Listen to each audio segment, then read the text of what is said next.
Since its debut in 1964, has any car name echoed across continents like the Ford Mustang?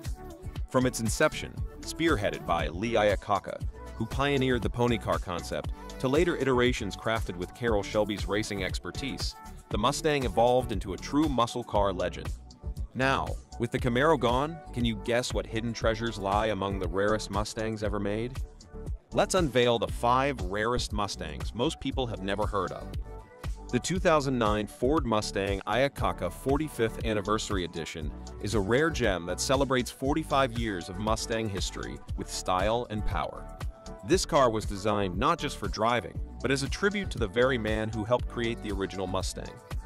Named after Lee Iacocca, this Mustang stands out with its custom bodywork crafted by the talented Gafoglio family metal crafters. It had a V8 engine, pumping out a thrilling 400 horsepower. That's enough power to make every drive feel like a race day. And inside, luxury meets performance with lavish leather upholstery, turning every ride into a first-class experience. Its unique badges and custom wheels draw everyone's eye, showcasing its special heritage. With rear-wheel drive, you can feel every twist and turn, making every drive an unforgettable experience. Can you imagine the excitement of driving something like this, knowing there are only 45 of them in the world? Let's go back in time and see if there were cars that people craved but couldn't easily get their hands on. Is it common for Mustangs to have hidden gems? In 1967, the Mustang underwent a significant redesign, marking a new era with its longer and wider body, along with revamped interior options. It was a year of abundant choices, with Ford producing over 472,000 Mustangs. But among them, a select few stood out, like the K-Code Mustangs. The K-Code Mustangs were special because of their Hippo 289 cubic inch engine with 271 horsepower.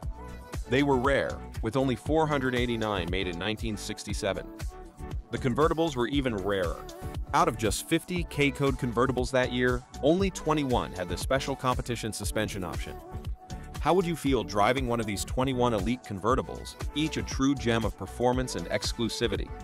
Among them, one is truly unique. It's the only one with a black exterior, interior, top, and deluxe interior.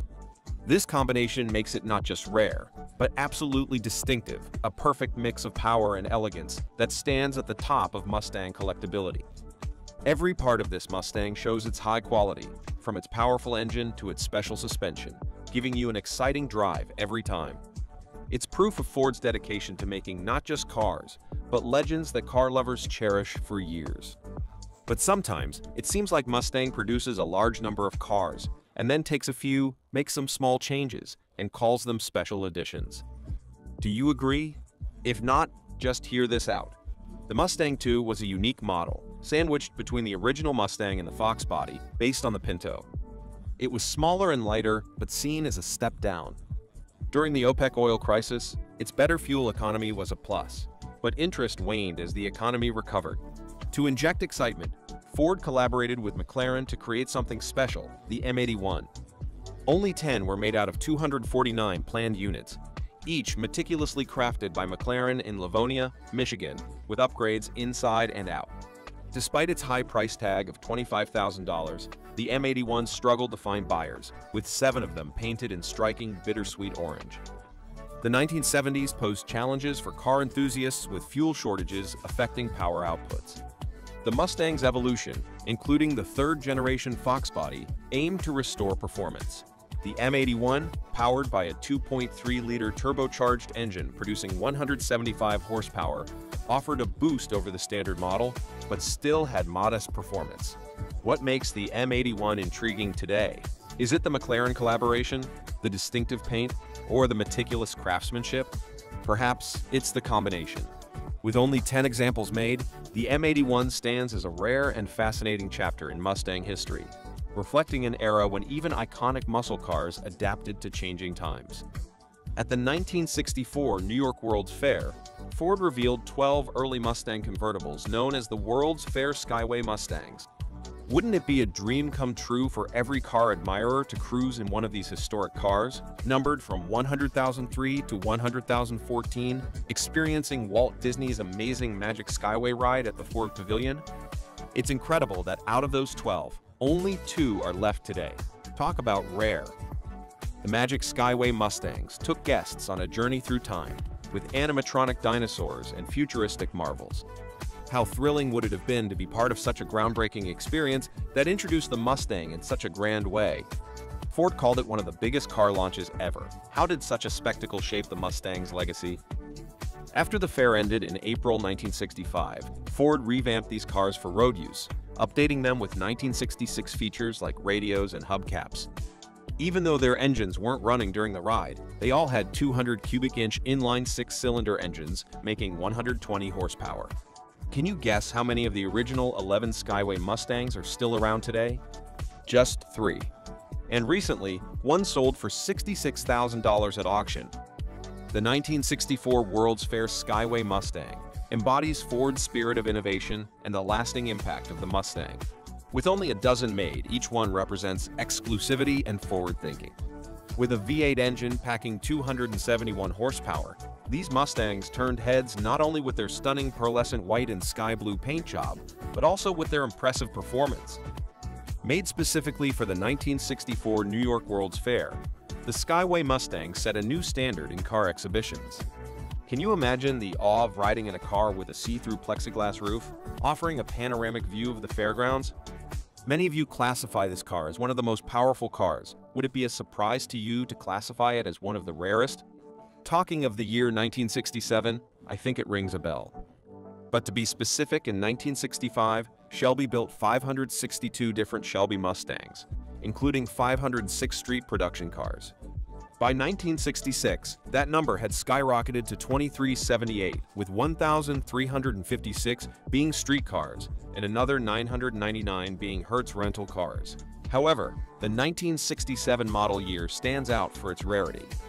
Only one GT500 fastback prototype was produced, and this is the car we're talking about today, the only 1967 Shelby GT500 convertible in existence.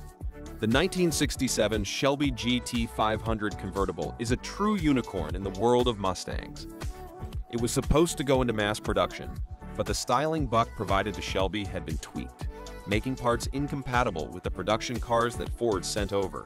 Shelby had to rework its entire parts catalog for the 1967 GT500, causing production to be paused. Soon after, Ford brought Shelby production in-house, and the GT500 Convertible was essentially forgotten, cementing its status as one of the rarest Mustangs ever. This powerhouse features a Police Interceptor V8 engine, delivering an impressive 355 horsepower and 420 pound-force-foot of torque. It's the only convertible Mustang in Ford history to sport more than one carburetor.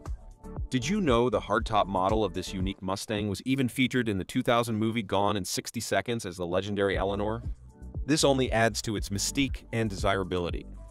For decades, the story of the 1967 Shelby GT500 Convertible, known as Little Red, was shrouded in mystery. It was unveiled at the 2004 Chicago Auto Show and managed to escape Ford's shredding, later being restored to its former glory. It holds a fascinating place in automotive history, having been part of the breakup between Ford Motor Company and Shelby American.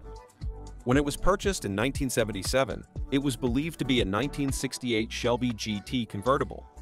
However, the buyer noticed several inconsistencies that led him to believe it might be a 67. Further research and access to Shelby American Auto Club archives revealed it was indeed the only 1967 Shelby convertible ever made. Initially, it was meant to be part of a run labeled the 1967.5 year of Shelby convertibles, but this plan never materialized. The pre-production model, or buck, that Ford provided to Shelby was damaged, so Shelby's custom parts didn't fit the later Mustangs. This caused production delays, and eventually, Ford took over and canceled the line. However, the original convertible was produced at the San Jose plant before heading to Shelby.